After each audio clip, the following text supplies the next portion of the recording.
안녕하십니까. 오래간만입니다. 예. 예. 이거 계엄 들으셨을 때 어떤 생각 들으셨어요? 우리나라가 지금 선진국 아닙니다. 유엔에서 예. 공식적으로 예. 인정을 한 10대 경제 강국이고 어제는 이 한강이 노벨상 수상을 했던 그렇죠. 문화적인 선진국이 그런데 대통령은 60년대, 70년대, 80년대 20세기의 무슨 낡은 사고 방식에 지금 쿠데타가 후진국에도 없잖아요. 그러니까 그 21세기 최고 선진국에서 20세기 유산 유물 이걸 갖고 대항한다고 그러니까 이거 도무지 이해가 안 가죠. 그러고 참 처절하게 짝이 없고요. 제가 대표님께 이런 말씀을 엿주는 게 제 기억으로는 대표님이 수배 당하셔가지고 이 도피하고 계실 때 어머님께서 잡고 하셨었죠. 예. 예. 그래서 장례식장에 못 갔는데 어쨌든 꼭 가야 되니까 가서 거기서 잡히셨죠. 예. 그죠? 예. 그러셨던 분이기 때문에 이번에 계엄이 더욱더 좀 기가 막히게 느끼셨을 것 같아서 제가 여쭤본 거예요. 근데 이게 지금 사과도 윤 대통령이 사과를 했는데 2분 정도니까 어떤 분은 야, 윤 대통령이 사과한다더라. 그러고서 텔레비를 켜려고 그랬는데 벌써 끝났다는 거거든요. 어떻게 보십니까? 아니 그때는 뭐 대통령이 국회에서 계엄 해제 결의를 하니까 한 2시간 끌다가 마지 못해서 계엄 해제를 수용한다. 뭐 그때는 사과도 아니었어요. 그런데 대통령은 그 뒤인가요? 그 야당의 국정농단, 입법농단, 예산농단 이런 걸 도저히 참을 수 없어서 이거 없애달라 이런데 지금 우리나라 이 상황을 보면은 대통령과 의회의 충돌. 대통령도 국민으로부터 선출받았죠. 국회의원들도 선출받았죠. 둘 다 정통성을 갖고 있는 거예요. 권위주의 시대에는 대통령이 무력으로 누르고 중앙정보부에 갖다 잡아놓고 돈으로 회유하고 그랬다고 하지만 민주화가 된 이후로 의회 권력이 점점 상승하면서 정면 충돌을 하게 된 겁니다. 그러니까 양쪽 다 내가 국민으로부터 선출을 받았다고 하는 우리 신율 교수 정치학 교수시니까 듀얼 레지티머시 네. 이중적인 정통성 이게 충돌하는 거거든요. 우리가 중학교 때부터 배운 민주주의에는 삼권 분립의 원칙이 있는데 삼권 분립이 이게 가만 따져 보니까 대통령제에서만 대통령의 권력이 워낙 세니까 의회가 통제를 한다. 그런데 유럽의 내각 책임제에서는 내각 정부와 의회 권력이 거의 같이 갑니다. 정부를 의회에서 선출하니까. 우리도 지금 87년 체제 여기에 그동안 87년 체제를 통해서 세계화 자유화에 대응하고 IT 전문화에 대해서 기술 제조업 강국으로 이렇게 경제 10대 대국에 올라섰는데 그리고 복지국가도 이렇게 하고 말이죠. 그런데 이제는 의회와 대통령 정부와의 충돌이 아주 일상적인 게 되고 대통령이 법을 의회가 마음대로 제정을 해하고 대통령 거부권을 유도하고 말이죠. 대통령이 임명하는 사람 탄핵해서 직무정지시키고 행정부가 이걸 운영을 해 나갈 수가 없어요. 그래서 저는 이제는 87년 체제를 극복해야 된다. 극복을 하고 이젠 7공화국을 만들어서 의회와 행정부가 통일을 하는 이런 헌법체계 국가 권력체제를 바꿔야 되지 않나 이런 생각입니다. 권력 구조를 바꾼다는 말씀이신데. 권력 구조를 그죠? 바꿔야죠. 그런데 이 권력 구조를 바꾸는 개헌을 한다라는 말씀이신데 그렇다면 권력 구조를 바꾼다는 게 4년 중임제를 의미하시는 겁니까? 내각제를 의미하시는 겁니까? 4년 중임제는 예. 지금의 대통령의 권위주의와 또 포퓰리즘 이걸 계속하고 강화 심화하는 것밖에 안 됩니다. 예. 지난번에 문재인 대통령도 그때는 박근혜 대통령을 탄핵을 할 때 예. 그때 문재인의 민주당이 워낙 국민과 그 합의를 해서 이제 아주 그 권력도 세고 예. 그래서 헌법 체계를 바꿀 여유가 없었어요. 그냥 정권 교체뿐이었죠. 그 문재인 대통령 권력 농단 또 뭐 적폐청산 이것만 내세우지 않았습니까? 근데 이제는 우리가 이러한 격변기에 이게 얼마나 큰 그 정치적인 그 변화의 계기입니까? 이때 우리의 권력 구조를 바꿔서 분열과 대립의 예. 갈등 구조 예. 이걸 극복할 때가 됐다. 그런 생각을 하는 거죠. 근데 뭐 저 4년 중임제다 뭐 이원 집정부제다 내각제다 뭐 이런 얘기가 나오는데 저는 우리가 그 길게 논의를 해봐야 되겠습니다만 4년 집정부제는 결국 대통령제의 의회 분열과 갈등 구조 또 나타납니다. 이거 계속 더 심화시키는 거고 이원 집정부제는 요새 프랑스에도 보셨지만 거기도 좀 복잡하죠. 대통령과 의회 그 저 총리가 다른 그 의회가 이제 그 여소야대가 되면은 총리를 제대로 안정적으로 유지를 못하는 측면이 있어요. 저는 개인적으로는 독일의 총리 민주주의 의원 내각제죠. 예, 칸슬러 프린시프라고 이것을 선호하지만 여하튼 이거는 열어놓고 우리가 권력 구조를 바꾼다 이러한 분위기를 만들어 나갈 필요가 있다 이렇게 생각합니다.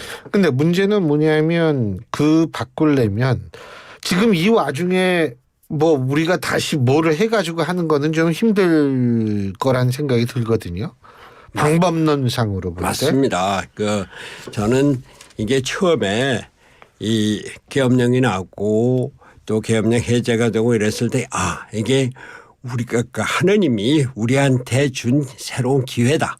이렇게 생각했거든요. 이런 그 커다란 변이가 우리 세계가 얼마나 큰 변이었게 있습니까? IT가 그 AI 시대로 바뀌죠.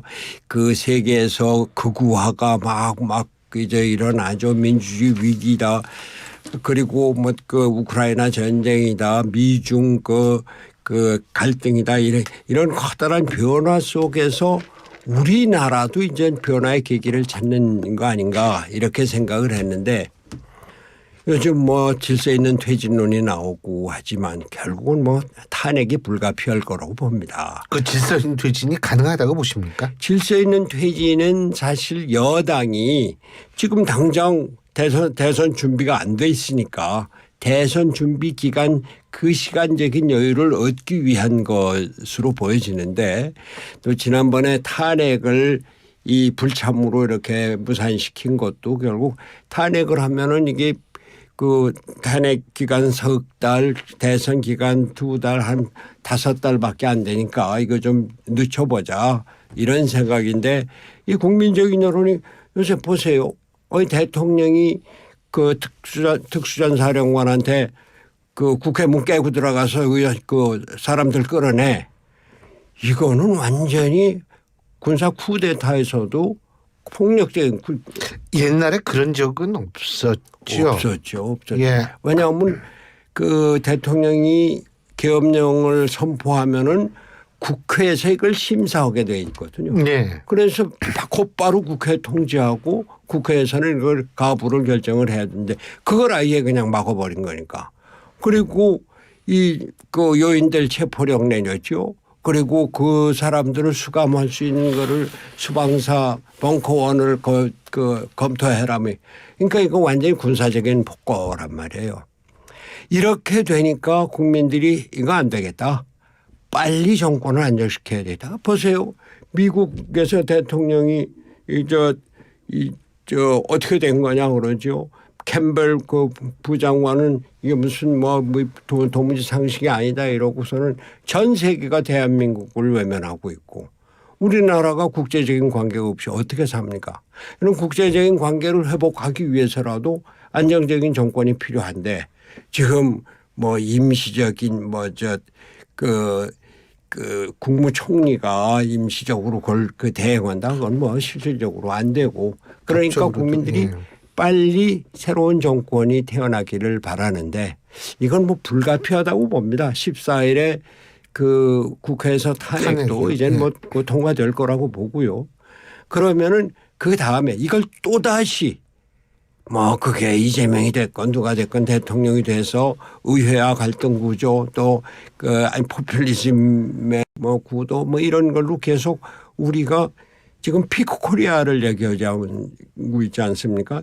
정말 우리가 그 이제는 내리막길로 가고 있는가 아니면 다시 정신을 차려서 그 선진국으로 자리를 잡고 새로운 세계 문명의 중심지로 줄 건가 이런 기로에 있는데 이걸 빨리 그 정상화시키는 다음 대통령 선거는 말이죠. 그러니까 제 생각은 우리나라 정치 구조 권력 구조를 바꾸는 정부가 되겠다. 그래서 정치 구조 안정. 그다음 뭐 경제가 지금 어려우니까 경제. 그다음 안보 질서가 아주 어렵잖아요. 그것만을 얘기를 하면서 다음 국회의원 선거가 28년이니까 그때까지만 임기를 하고 나는 이것을 뭐 하겠다. 이런 대통령 후보가 나와서 그 일종의 장기적인 조금 길긴 하지만 새로운 7공화국 건설을 위한 과도 정부라고 하면은 좀 뭐 표현이 심합니다만 그러한 어떤 그 중간적인 예. 이런 그 정치를 해야 되지 않겠느냐 이런 생각입니다. 이게 만일 28년에 한다라고 했을 때요. 예. 그래도 지금 내년에 대선이 있다라고 하면 내년 예.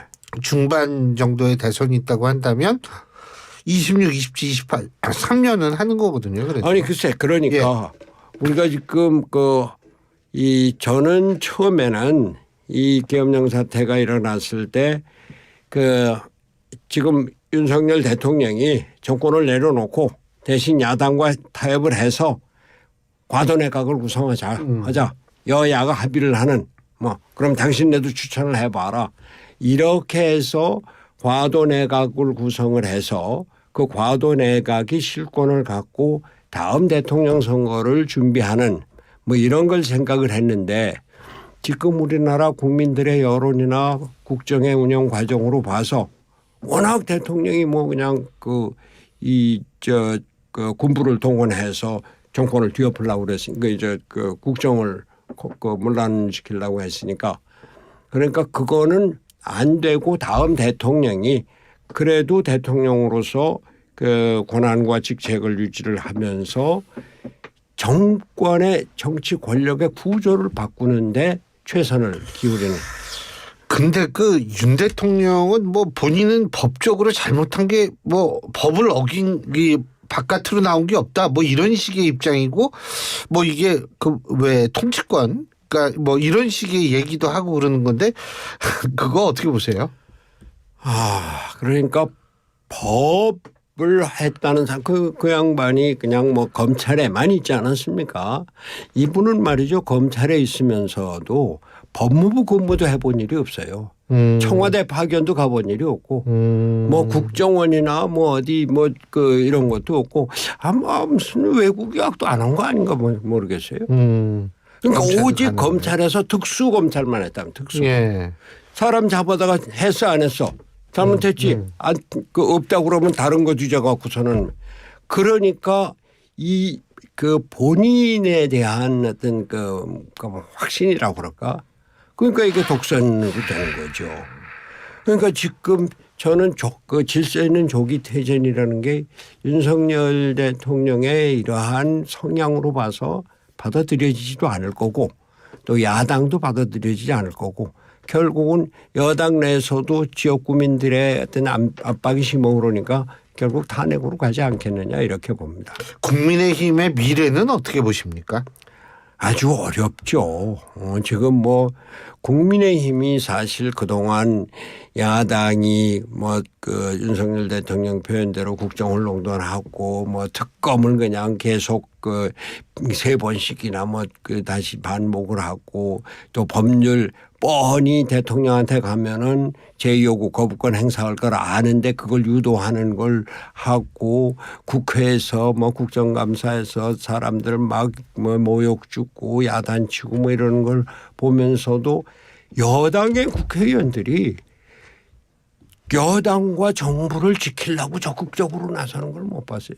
사기가 완전히 그냥 그런데 지금은 뭐 완전히 멘붕 상태겠죠. 그러나 저는 이런 기회를 내가 국회의원으로서 권력을 향유하고 우리가 집권당으로 권력을 향유하고 이런 데 그치는 것이 아니라 정말로 우리나라를 제대로 세워서 선진국을 유지하고 새로운 그 세계의 중심국가가 되겠다고 하는 이런 사명감을 갖고 자 그럼 이제는 이 6공화국 87년 체제를 청산하고 7공화국으로 나가는데 우리가 전심전력으로 다 하겠다. 그러고서 욕심을 발휘해야죠. 근데 지금 원내대표 선거에서도 좀 그 친윤하고 비윤 사이에 뭐 좋게 얘기하면 경쟁인데 지금 경쟁할 때는 아니지 않나 이런 생각이 아니 뭐 드는데. 경쟁이 꾸자시고 그 한동훈 대표도 그저께 한덕수 국무총리하고 공동 담화문 발표하면서 이게 뭐 자기가 대통령이나 된 것처럼 뭐 대통령 그 국무총리하고 주례 회동을 하겠다는 뭐 이런 식으로 그 헌법에도 없는 이야기인데 그렇게 그 양반도 검사 출신이기는 하지만 이런 검사 출신들 이런 같은 단순한 이런 것들이 결국 국민들의 신뢰를 잃어버리는 거거든요. 왜 지금은 모르겠습니다. 국민의힘이 어떻게 리더십을 발휘해 세워나갈지는 모르겠습니다만 버려야 됩니다. 우린 정권이 이제 끝났다. 그러나 새로운 정권은 꼭 우리의 정권이 아니라도 우리나라를 이렇게 뭐 망가뜨릴 수는 없다. 이런 사명감을 갖고 임해야 될 겁니다. 지금 우리 국민들 예를 들면은 여의도 간다 그러면 택시 기사님들이 요금을 안 받으시는 분들이 계실 정도로 지금 전 국민이 사실은 동참하고 있는 상황인데 그리고 지금 날씨 좀 추운데 지금도 바깥에서 계속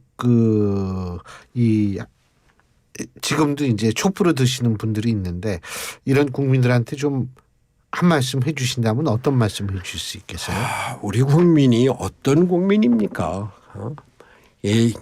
일제강점을 벗어났죠. 6.25의 참상을 이겨냈죠. 세계 최빈국에서 일어나서 수출 국가로 10대 경제 대국이 됐죠. IMF 금융위기를 금모기로 극복을 하면서 IT 국가를 세우고 그리고 또 복지 국가도 우리나라 복지 수준도 아주 뭐 세계 그럼요. 예. 그리고 의료보험 세계 최고죠. 대단한 국민입니다. 저는 이렇게 어려운 상황이지만 우리 국민의 이 특별한 독특한 DNA가 이 어려움을 이겨낼 수 있으리라고 봅니다. 계엄군이 국회 앞에서 하나 쓰러졌는데 그 시민들이 이렇게 세우는 모습. 이게 대한민국 국민들의 어떤 성숙성, 민주주의에 대한 어떤 자긍심 이런 거를 보여준다고 보거든요. 그리고 군인들도 물러나면서 죄송합니다 그러고 하고 그리고 거기 진주한 군인들도 뭐 명령에 의해서 유리창을 깨고 들어가긴 했지만 국회 안에 진입하지 않고 또 국회의원들이 담 넘는 거 다 보고 경찰들이 그냥 놔두고 이런 거예요. 민주주의에 대한 신념, 우리 대한민국에 대한 자부심 이런 것으로 꼭 다시 일어날 수 있으리라고 생각합니다. 예. 갑자기 가슴이 좀 먹먹하네요. 정말 이 대표님 말씀 맞다나 이겨내야죠. 이기지 않으면 안 됩니다. 예. 오늘 말씀 여기까지 듣죠. 감사합니다. 감사합니다. 예. 지금까지 손학규 전 대표였습니다. 최 대리, 뭐 기분 좋은 일 있어? 중소기업 재직자